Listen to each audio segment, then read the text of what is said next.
사랑하는 고대교회 가족 여러분, 오늘도 평안하셨습니까? 오늘 2020년 4월 2일 목요일입니다. 어제 오늘 기독 학생이 저에게 카톡을 보냈어요. 어제 밤인가? 오늘 아침, 아직 이런 시간이었나? 아무튼 보내왔습니다. 근데 봤는데, 제가 이렇게 별 생각 없이 봤죠. 봤는데, 그 내용이 북한에서 쿠데타가 났다는 거예요. 그래서 김정은이 사살되었다는 기사였습니다. 그래서 제가 너무 깜짝 놀라가지고 얼른 연결해서 봤죠. 여러분 예상했겠지만 만우절 장난이었어요. 장난. 제가 보고요. 정말 너무나 실망스러우면서 약간 요조석발 하면서도 그냥 거기에 속아 넘어간 제 자신이 참 기가 막혀서 그냥 허허 웃음이 나왔습니다. 참 목사님한테 만우절 장난 카톡이라니. 참. 저는 상상도 못한 일이거든요. 당한 거죠. 제가 낚인 거지. 그것도 북한과 관련된 일 말이에요. 북한 복음화를 놓고 정말 기도하고 또 기도만 하는 게 아니라 거기에 관련된 좀 일들을 하고 하는 저로서는요. 이게 그냥 농담이 아니었기를 정말 간절히 바랬어요. 그래서 순간적으로 이렇게 반응하게 되었던 것 같습니다. 이게 피싱인가? 피싱이라는 게 이런 거구나. 이렇게 당하는 거구나. 아마 저를 친하다고 생각하니까 그렇게 했겠죠. 네. 그래서 초긍정적이고 복음적인 생각을 하고 하루빨리 북한 복음화가 되기를 짧은 순간에 이렇게 기도드렸습니다. 그래도 여러분 저한테 그러지 마세요. 제가 참 당황했어요. 자, 오늘 말씀 묵상합시다. 요한복음 6장입니다. 요한복음 6장 1절에서 15절입니다. 제가 읽어드리겠습니다. 그 후에 예수께서 디베레아의 갈릴리 바다 건너편으로 가심에 큰 무리가 따르니 이는 병자들에게 행하시는 표적을 보았음이러라. 예수께서 산에 오르사 제자들과 함께 거기 앉으시니 마침 유대인의 명절인 유월절이 가까운지라. 예수께서 눈을 들어 큰 무리가 자기에게 오는 것을 보시고 빌립에게 이르시되 우리가 어디서 떡을 사서 이 사람들을 먹이겠느냐 하시니 이렇게 말씀하심은 친히 어떻게 하실지를 하시고 빌립을 시험하고자 하심이라. 빌립이 대답하되 각 사람으로 조금씩 받게 할지라도 200데나리온의 떡이 부족하리다. 제자 중 하나 곧 시몬 베드로의 형제 안드레가 예수께 여짜오되 여기 한 아이가 있어 보리떡 5개와 물고기 2마리를 가지고 있나이다. 그러나 그것이 이 많은 사람에게 얼마나 되겠사옵나이까. 예수께서 이르시되 이 사람들로 앉게 하라 하시니 그곳에 잔디가 많은지라 사람들이 앉으니 수가 5,000명쯤 되더라.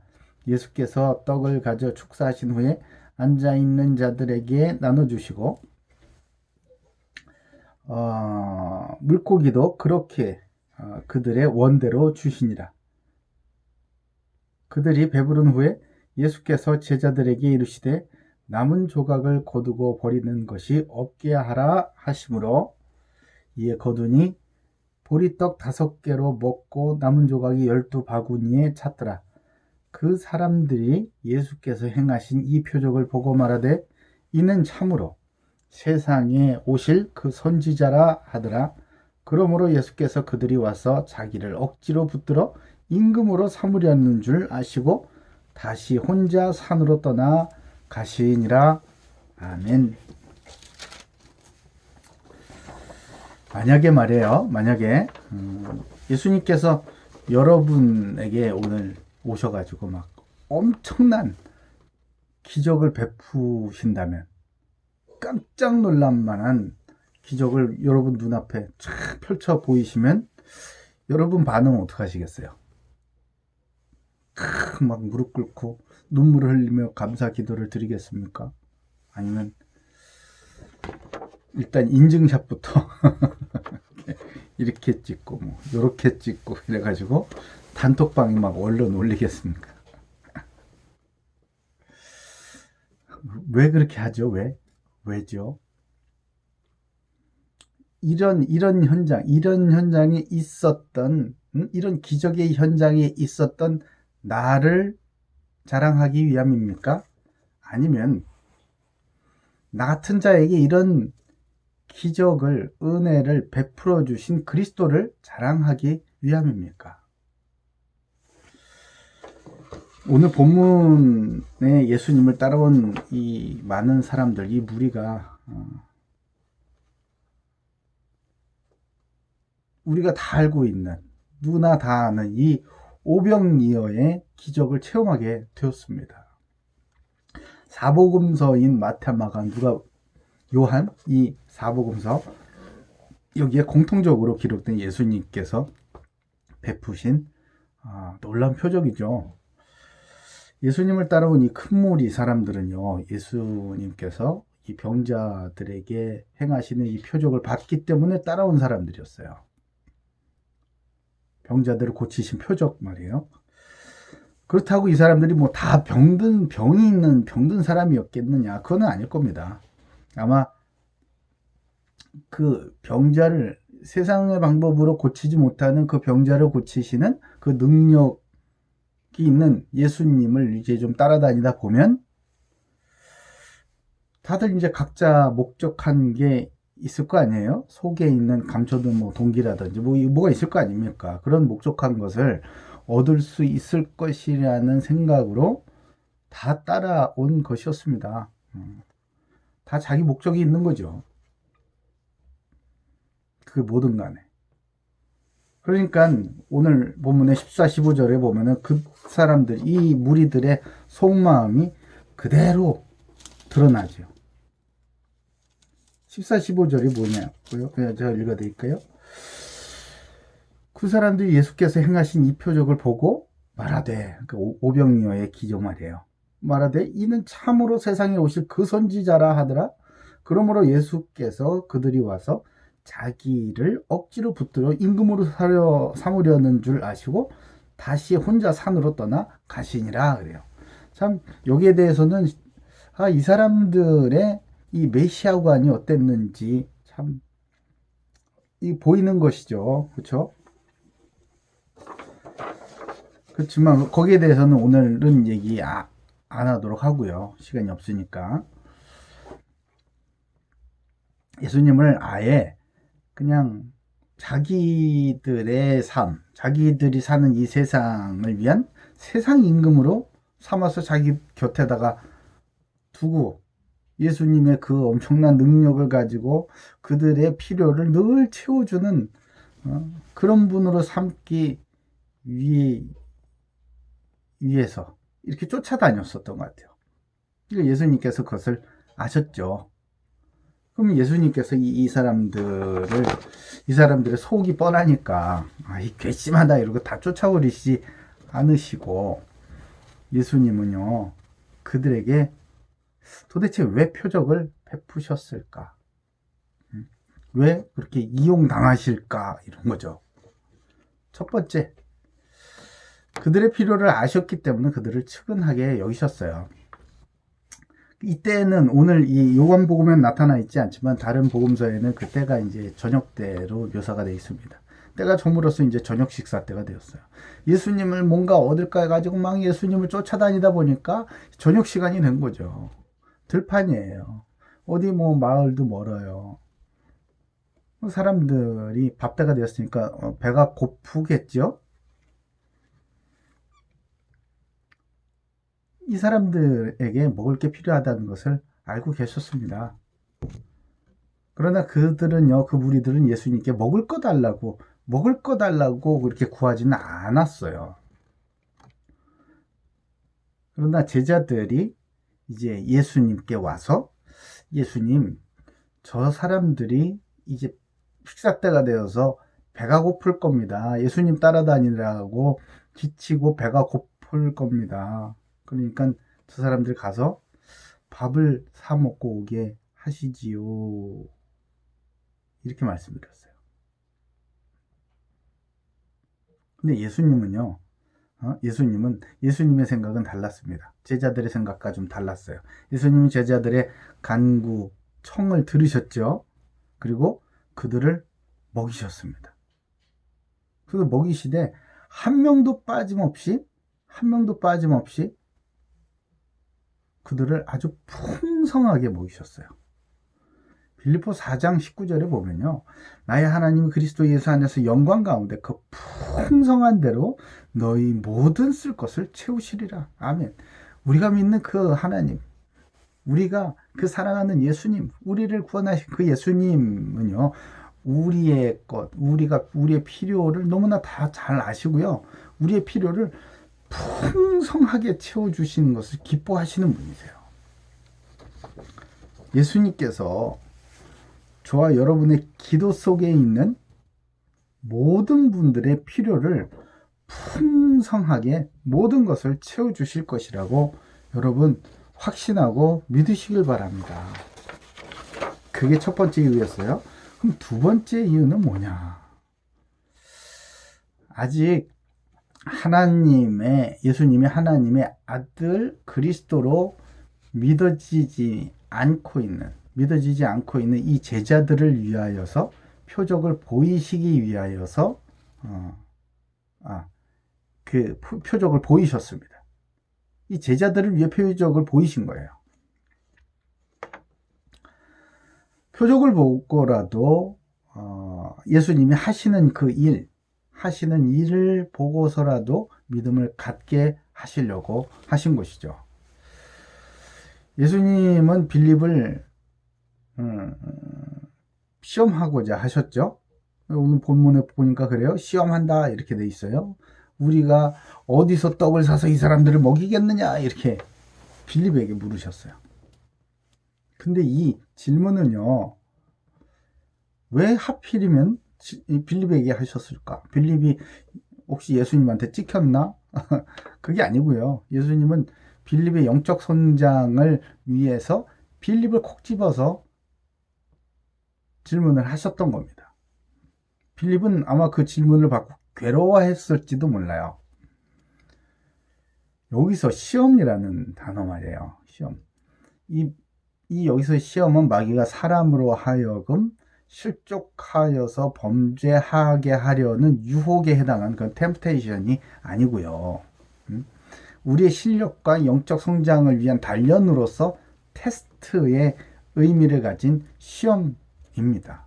예수님께서는 이 테스트를 하신 거예요. 영적인 단련과 성장을 위해서요. 이에 빌립은 자기 수준에서 아주 신중하게 그 예수님을 따라다니던 그 제자들이 가지고 있었던 그 잔고 표현이 좀 그런가 잔고를 막 확인을 해보고 그리고 그 전체 무리의 숫자를 이렇게 좀 대충 세어보고 그리고 그 당시 떡의 시세까지 감안을 해가지고 딱 순간적으로 계산을 해서 아주 합리적으로 경영학적으로 했나 합리적으로 이렇게 계산을 해서 대답을 했습니다. 그게 7절이에요. 7절. 오늘 본문의 7절. 빌립이 대답하되 각 사람으로 조금씩 받게 할지라도 200데나리온의 떡이 부족합니다. 빌립은 예수님을 만나고 나다나엘을 얼른 뛰어가지고 전도할 정도로 이렇게 순발력이 있는 사람이에요. 결단력도 있는 사람이에요. 동시에 합리적인 사고를 가지고 있는 아주 총명한 사람이었습니다. 하지만 빌립은 영적으로는 좀 성장이 더딘 사람, 좀 둔한 사람, 영적으로 둔한 사람, 그런 사람들 있잖아요. 그런 사람이었습니다. 나중에 예수님께 질문을 해요. 예수님의 말씀을 듣고 질문을 합니다. 좀 둔한 질문을 해가지고 예수님한테 야단도 맞아요. 책망을 받습니다. 요한복음 14장이 이렇게 말씀하시죠. 빌립이 질문을 합니다. 주여, 아버지를 우리에게 보여주옵소서. 그리하면 족하겠나이다. 그러니까 예수님께서 이렇게 말씀해요. 예수께서 이르시되, 빌립아, 내가 이렇게 오래 너희와 함께 있으리 내가 나를 알지 못하느냐? 나를 본 자는 아버지를 보았거늘 어찌하여 아버지를 보이라 하느냐? 이제 예수님은 십자가를 앞두고 있으신데 3년 공생애가 다 저물어 가는데 필립이 아직도 이렇게 답답한 소리를 하니까 예수님께서 말씀하셨나 봐요. 예수님의 질문에 동문서답을 하는 그런 빌립을 옆에서 보니까 이 동료가 보니까 안쓰러웠나 보죠. 이 안드레가 빌립 대신에 이렇게 말을 받아가지고 예수님께 딱 얘기를 합니다. 여러분에게도 이런 믿음의 동료가 있기를 바랍니다. 예수님께 이렇게 얘기하죠. 한 아이가 가지고 있는 보리떡 5개, 물고기 2마리가 여기 있습니다. 이게. 그러나 그렇게 예수님께 말씀드린 안드레 스스로도 그의 머리로는 이거 가지고 되겠나? 근데 어떡하겠어요? 가진 게 이거뿐인 걸. 그래서 예수님께 가지고 왔습니다. 그러자 예수님께서 그 보리떡 5개, 여자아이가, 아이가 가지고 있었던 보리떡 5개와 물고기 2마리에 축사하셨어요. 그 손에 쥐시고 축사하셨어요. 그리고 모든 사람에게 원대로 필요한 대로 다 나눠주라고 하셨고 역시 그렇게 되었습니다. 말씀하신 대로 되었어요. 그리고 제자들이 예수님의 말씀대로 남은 것을 싹 걷어오니까 세상에 12광주리가 남았다는 것입니다. 제자들은 나눠주기 시작할 때 어떻게 생각을 했을까요? 이게 뭐 하는 짓인가? 혹시 그러지 않았을까요? 이게 되는 얘기인가? 물고기 2마리? 떡 5개밖에 없는데 근데 이상하죠? 나눠주는데 끝없이 나오는 거예요. 끝없이 나눠줄 게 있는 거예요. 인풋은 물고기 2마리, 보리떡 5개인데 아웃풋이 끝없이 나오는 거예요. 야, 뭐 이런 게 다 있어요? 하늘나라의 셈법이 그래요, 여러분. 모든 식사를 마치고 그 남은 것을 걷어보고 보니까요, 충분하고도 남을 정도로 채워주셨구나 하는 것을 제자들은 확인할 수 있었습니다. 누가 깜짝 놀라고 이 일은 예수님께서 하신 일이다 라고 증언할 수 있겠습니까? 무리들일까요? 제자들일까요? 정작 배불리 얻어먹은 이 무리들은요, 배 터지게 먹었지만 그 풍성한 음식들이 도대체 어디로부터 왔는지 알지 못했습니다. 그러나 제자들은 분명히 예수님께서 하신 일들을 봤죠. 사랑하는 고대교회 가족 여러분, 우리의 모든 연약함과 부족함을 아시는 예수님은요, 모든 사람과 모든 현장의 연약함과 부족함도 알고 계십니다. 그리고 예수님은 그 연약함과 부족함을 그리스도인들의 작은 기도와 헌신을 통해 풍성히 12광주리가 남도록 채워주기를 원하실 거예요. 그리고 또 지금 그렇게 하고 계시고요. 우리에게 주어진 아주 작은 것일지라도요, 주님 앞에 한번 가지고 나와보세요. 그리고 주님의 손에 맡겨보십시오. 내가 하려고 애를 쓰지 마시고요. 내가 해봐야 물고기 2마리하고 떡 5개밖에 안 된다니까요. 그것을 주님의 손에 맡겨보세요. 그것이 우리 눈에 아무리 보잘것없고 작아 보일지라도 사람들과 시대를 살리고 예수님이 그리스도이심을 온 세상에 증거하는 데에 전혀 부족함이 없고 오히려 나음이 있도록 그렇게 사용하실 것입니다. 나 자신이 거대한 세상에 비해서 정말 열등해 보이고 작아 보이고 형편없어 보이고 남들은 잘 나가 보이고 나는 잘 안 돼 보이고 그럴 때가 있을 거예요. 그러나 주의 손이 함께 하시면 저와 여러분이 있는 가정, 학교, 교회, 업계, 학계, 직장 어디라도 그 현장을 살리고 풍성하게 하시고 또 그리스도를 증거하는 축복의 통로로 쓰임받게 하실 겁니다. 사랑하는 고대교회 모든 가족들이 오병이어와 같은 이런 놀라운 그러나 당연한 일들을 날마다 경험하는 그리스도의 증인들 다 되시길 예수님의 이름으로 축복합니다. 아멘. 기도합시다. 감사합니다. 주님.